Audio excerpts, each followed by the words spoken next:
وہ لڑکیاں بھی ان کے اندر ویسا عشق تھا نا، آپ تو ہو تو پوچھ جائیں اوپر سے ہم، اور آپ کہاں برداشت کر پائیں گے؟ لیکن انہوں نے حضور کے چہرے کی زیارت کی تھی، حضور کے اسلوب کو، حضور کے سسٹم کو، حضور کے نظام زندگی سے واقف تھی وہ جانتی تھی کہ جتنی بھی دشواری ہمیں نظر آ رہی ہے اس میں بھلائی ہی میری ہی نظر آئی ہے، اس کا نظر جب اینڈ تک پہنچے گا تو میرے حق میں فائدہ ہی فائدہ ہوگا۔ اس کے جنازے کو لوگ لے کے چلے گئے، دفن کرتے، اس کے جنازے کے دفن کرتے وقت اللہ کے نبی صلی اللہ علیہ وسلم، ایک روایت ہے کہ یہاں بھی حضور پنجوں کے بل چل رہے، پنجوں کے بل۔ میری بہنوں سنو، یہی مجھے بتانا ہے آپ سے، حضور اس کے باپ کے جنازے میں آئے تھے، لڑکی اوپر سے نیچے نہیں اتری تھی، حضور اس کے باپ کے جنازے میں تشریف لائے نا تو پنجوں کے بل چل رہے تھے۔ کسی نے کہا آقا اس کے جنازے کے بعد آپ اس کی مٹی میں تھے، بھیڑ بہت نہیں تھی لیکن آپ پنجوں کے بل چل رہے تھے، دیکھنا کتنے لوگ سبحان اللہ کہتے ہیں۔ میرے آقا فرماتے ہیں اس کی بیٹی نے، اس مرنے والے کی بیٹی نے اپنے شوہر کی بات مانی، یعنی میری بات مانی، اللہ اتنا خوش ہوا، اتنے فرشتے اس کے باپ کے جنازے میں آ گئے، مجھ محمد کو بھی چلنے میں دشواری پیدا ہو رہی ہے۔ وما آتاکم الرسول فخذوہ، ذرا پھر سے کہتے ہیں ہاتھ اٹھا کے لبیک یا رسول اللہ، حضور جو تمہیں دے فائدہ ہے کہ نہیں، مجھے بولے محمد سے بولے آپ کا فائدہ ہے کہ نہیں؟ اے میری بیٹی تیرے صبر کرنے پر کتنا بڑا انعام تیرے باپ کو اس کی قبر میں مل گیا، آیا ذرا محبت سے کہہ دو سبحان اللہ۔ حضور جو دے مجھ سے دے، حضور نے کیا دیا؟ وہ قرآن بھی تو حضور نے دیا ہے نا، تھک گئے بٹوا دیا جائے شیرینی، حضور نے وہ قرآن بھی تو دیا ہے، قرآن کتنی بڑی بات کی نا مفتی ہے ماں صاحب، وہ قرآن کب لایا جائے گا؟ قرآن سر سے رکھنے کے لیے، قرآن دل میں رکھنے کے لیے تھا، جیسے سر پہ بات پتہ نہیں وضو ہے کہ نہیں ہے، میک اپ کے چکر میں تو لڑکیاں وضو بنا کر نہیں کرتی ہیں۔ صوفی سلطان نے فرمایا کہ جب بچیوں کا نکاح ہوا کرے نا تو ان سے کہہ دو کہ وہ وضو ضرور بنا دیا، اس کو یاد کریں انشاءاللہ، بولیں ماں بہنوں سے بھی گزارش کروں گا کہ جب نکاح کا وقت آیا کرے تو بغیر وضو کی لڑکی کو مت بیٹھنے دیا، اور صوفی صاحب بتاتے کہ ہو سکے نا تو جو لڑکی کے قریب عورتیں بیٹھتی نا پردے کے قریب نکاح کے وقت وہ بھی وضو بنا کے بیٹھے۔ اور ایک بات یاد کرنے کے بعد یاد آئی ہے کہ فرماتے ہیں کہ میں نے پوچھا تھا کہ حضور بہت ساری آسیب زدہ لڑکیاں ہیں جو مختوم پاک کی چوکٹ پہ جو شریف کہتی ہیں یہ میری بیوی ہے، یہ میری بیوی ہے، میری بیوی ہے، وہ شیطان نہیں کہتے یہ میری بیوی ہے، میں اسے چھوڑوں گا نہیں، میں چھوڑوں گا نہیں وغیرہ وغیرہ۔ میں نے کہا وہ شیطان کیوں کہتا ہے اس لڑکی کو میری بیوی ہے؟ اب جواب سنو، رونگٹے کھڑے ہو جائے گا۔ کہتے ہیں بات یہ ہے نا کہ 3 مہینہ پہلے جب شادی کی تاریخ رکھی جاتی ہے تو باپ بیٹا سب مل کر کے، کوئی آتا ہے علامہ فضل صاحب تشریف لائے، علامہ مطالب صاحب خیریت ہے؟ ہاں جی وہ 2 تاریخ کو شادی ہے بیٹی کی، 2 مہینہ باقی ہے، آئیے دکھائیں تندور کہاں کرے گا، آئیے دکھائیں ڈائننگ ہال، یہاں کیفے ہاؤس رہے گا، یہاں پر بریانی بنے گی، یہاں پر چائے بنے گی، یہاں جو یہ ہوگا، یہاں یہ ہوگا، یہاں یہ ہوگا، براتیوں کا استقبال ہوگا، ٹھیک ہے؟ روزانہ کسی نہ کسی کا ہاتھ پکڑ کے آئیے حضور چلتے ہیں دکھائیں آپ کو، یہاں پہ سیرا پہنایا جائے گا، پان کھلایا جائے گا وغیرہ وغیرہ سب ہوتا رہے گا۔ صوفی صاحب کہتے ہیں 2 مہینے تک ہم لوگوں کو یہی بتاتے رہتے ہیں یہاں یہ ہوگا، یہاں یہ ہوگا، یہاں یہ ہوگا، اور بتا دو 2 مہینے تک شیطان کیا کرتا ہے؟ جس دن تاریخ کنفرم ہوتی اس دن سے شیطان کی پوری ٹولی کیا کرتی ہے بتا دو، اس جگہ پر وہ فوکس کرتی ہے جس جگہ پر لڑکی کا نکاح ہونے والا ہے، وہ اپنی پوری فوج لگاتا ہے، یہ جگہ میں چھوڑنا۔ بچوں خاموش کرو،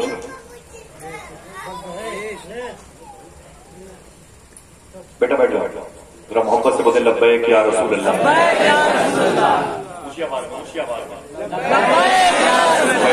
تاجدار مدینہ، فیضان تاجدار مدینہ۔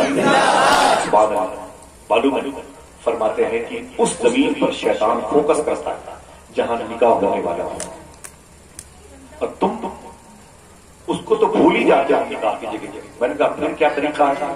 تو کہتے ہیں پہلے کے دور میں صوفیاء کرام کا طریقہ یہ تھا، اس کو یاد کرے سب لوگ، صوفیاء کا طریقہ یہ تھا کہ جب 2 مہینہ پہلے شادی کی تاریخ کنفرم ہوتی تھی، ٹھیک ہے، جب کنفرم ہوتی تھی تو ہاتھ پکڑ کر کے جب کوئی دوست آتا تو اسے کیفے ہاؤس، یہ تندور، یہ شیرمال بننے کی جگہ، یہ سب نہیں بتائی جاتی، بولے پھر؟ بولے اس کا ہاتھ پکڑ کر کے وہ جگہ دکھائی جاتی تھی، حضرت یہیں پر میری بیٹی کا نکاح ہوا، تو وہ آنے والا آدمی وہاں پہ کھڑے ہو کے دعا کرتا، پھر 3 دن تک اس زمین پر ایک عمل ہوتا تھا. ہاں تو بڑا کی اسے یاد کرو گے انشاءاللہ.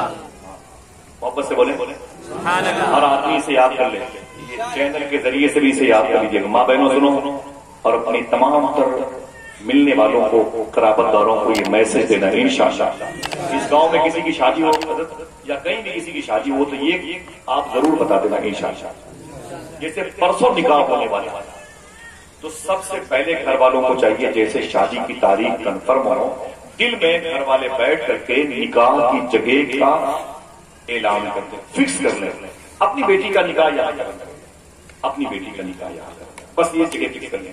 انشاءاللہ بولے اللہ اس کے رسول نے چاہا تو اس جگہ پر اپنی بیٹی کا نکاح کریں گے انشاءاللہ.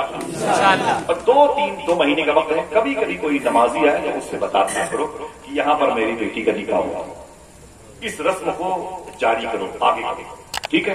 یہاں پر میری بیٹی کا نکاح ہوا. جب 3 دن باقی رہ جائے نکاح ہونے، ایسا مت کرنا جیسے ابھی وہ لڑکی کو چادر میں لپیٹے رہتے ہیں اور 3 عورتیں اسے پکڑ رہتی ہیں، بیٹی بیٹھ جاؤ. اب وہ بیٹھ گئی بیٹی، وہ پردہ لگا دیا، پھر کسی ارے بھیا پیچھے ڈیگ رکھا ہوا، اچھا اٹھاؤ یہاں ادھر لے چلے، پھر اس کو اٹھایا یہاں سے، اس کو ایسے گھماتے رہتے ہیں. یہ کیا مطلب؟ وہ لڑکی ہے، کتنے مبارک اور مسعود سنت مبارکہ پر عمل کرنے کا. ایسی جگہ ہو جہاں روحانیت ہو، جہاں جہاں بٹھا دیا اس لڑکی کو نکاح کے لیے، جو چاہا بیٹھ گیا. نہیں بھائی سسٹم ہے. لڑکی کو چاہیے کہ وضو بنا کے بیٹھے انشاءاللہ. 3 دن جب نکاح کے باقی رہ جائیں، کل نہیں پرسوں نکاح ہے تو آج کل پرسوں 3 دن باقی ہے، اسی زمین پر کم سے کم روزانہ 1 مرتبہ سورہ یاسین شریف اور 1 مرتبہ سورہ رحمان شریف. کیا کیا کیا؟ اور سورہ رحمان شریف 1 مرتبہ پڑھنا، 313 مرتبہ. اول کلمہ طیب لا الہ الا اللہ محمد. کتنی مرتبہ؟ اونچی بولے، اونچی بولے. پہلا کیا ہے؟ پہلے کیا پڑھنا ہے؟ یاسین شریف اور رحمان شریف. پھر کیا پڑھنا ہے؟ 313 مرتبہ کلمہ شریف پڑھنا. بس اس زمین پر کوئی بھی پڑھے، مرد پڑھے، عورت پڑھے، بہن پڑھے، دلہن پڑھے، کوئی پڑھے. اور جب شادی کے نکاح کا دن آئے نا پرسوں کا، تو یہ کام کرنے کے بعد 2 رکعت کوئی بھی عورت یا مرد وہاں نماز پڑھ لے. بس اب شیطان کی گرفت سے وہ زمین پاک ہو جائے. ورنہ ہوتا کیا حضرت، جیسے ہم بیٹھے نا تو پاک نہ پاک نہ ہو تو وہ سب سسٹم ہی ختم ہے. فیشن کے چکر میں ویسے ہی جیسے پوری ٹیم شیاطین کی لگ جاتی ہے. جیسے قاضی صاحب کہتے ہیں کہو میں نے قبول کیا، تو شیطانوں کی بڑی جماعت رہتی ہے، وہ کہتی ہے میں نے قبول کیا، میں نے قبول کیا، میں نے قبول کیا. جب وہ بھی اپنے آپ کو اس میں شامل کرتا ہے تو سرکار مخدوم سبزہ کی چوکھٹ پر جب کوڑے پڑتے ہیں تو وہ چیختا ہے، وہ کہتا ہے یہ میری بیوی ہے، کیونکہ نکاح کی محفل میں وہ بھی شریک ہے. لہذا ایسے شیاطینی معاملات سے اپنی گھر کی نکاح والی اس مبارک جگہ کو پاک کرنے کی توفیق اللہ سے مانگے انشاءاللہ. یہ باتیں یاد رہیں گی نا انشاءاللہ. بچوں نے بڑی محنت کی ہے، یہ محنت تو ماں باپ کی وجہ سے ہوتی ہے. یہ جو قرآن کا معاملہ ہے تو مفتی حماد صاحب نے کرنا ہے نا، بچیوں کی قرآن کا ایک صاحب قرآن کے بارے میں بتا رہا کہ مولا علی نے فرمایا جب میں یہ چاہتا ہوں کہ میں خدا سے بات کروں، کس میں؟ ہاں تو بتا کے بولو. مولا علی. کس نے؟ مولا علی کے لیے اتنے کافی ہے. علی کا ذکر عبادت ہے، علی کو یاد کرنا عبادت ہے، علی کو دیکھنا عبادت ہے، علی کی آل اولاد اہل بیت سے محبت کرنا عبادت ہے. یہ حرز جہاں بنا. حضور صوفی سلطان میں شخص سے پوچھا گیا کہ اگر کوئی اپنے پیر کی خدمت کرنا چاہے، پیر کا انتقال ہو جائے تو کیا کرنا چاہے؟ اگر کوئی آدمی اپنے پیر کی خدمت کرنا چاہے، پیر انتقال کر جائے تو کیا کرنا چاہیے؟ فرماتے ہیں کسی سید زادے کی خدمت کرنا چاہیے. ذرا محبت سے کہتے ہیں سبحان اللہ. ہاتھوں اٹھا کے بولو خاندان مصطفیٰ، خاندان مصطفیٰ، اہل بیت مصطفیٰ، نور مخدوم کائنات، تجلیات مخدوم کائنات.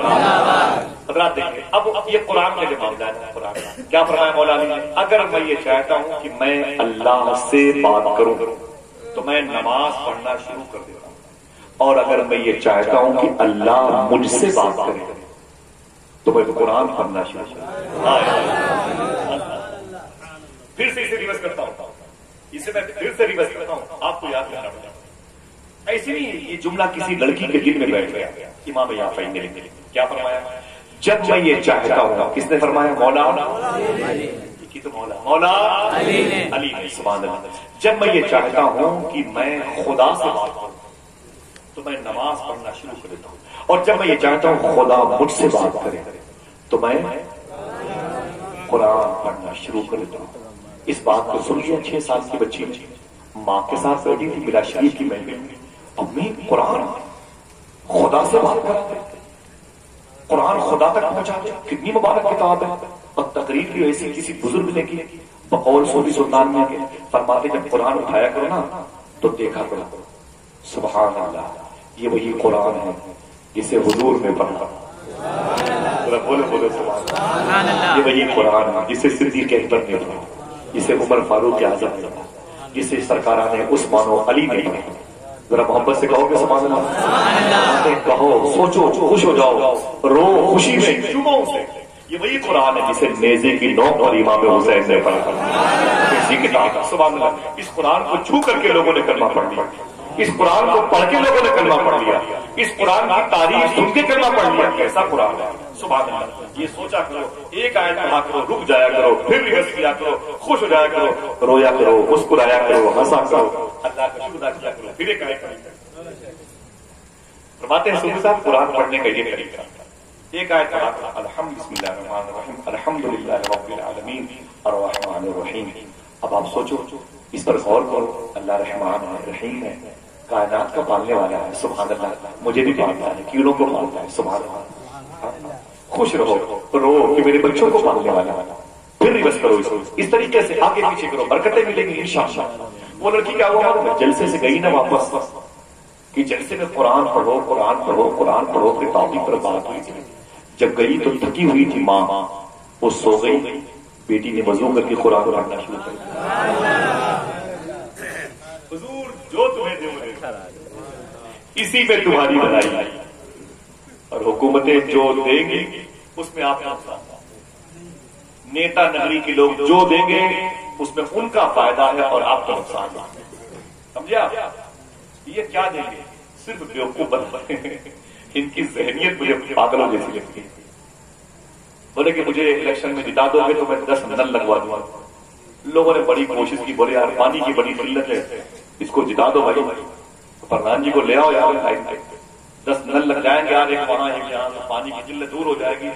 پردھان واقعی جیت گیا اور نل بھی لگ گئے، نل بھی لگ گیا، لیکن کسی نل میں پانی نہیں آتا۔ پھر 5 سال کے بعد آئے، بولے کہ بھائی اب کی جتا دو تو ان نلوں سے پانی آنا بھی شروع ہو جائے گا۔